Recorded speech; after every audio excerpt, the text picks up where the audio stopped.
വിഗ്രഹമില്ലാതെ പുണ്യാഹമില്ലാതെ അഭിഷേകം കഴിക്കാറുണ്ടിവിടെ. ദുഃഖങ്ങൾ മുഴുക്കാപ്പു ചാർത്താറുണ്ടിവിടെ.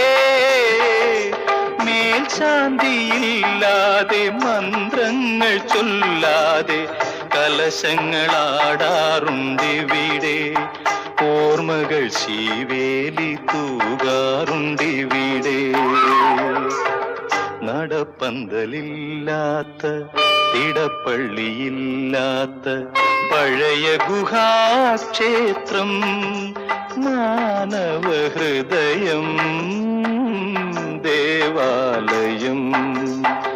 പോയ വസന്തം നിറമാല ചാർത്തും ആരണ്യ ദേവാലയം മാനവഹൃദയം.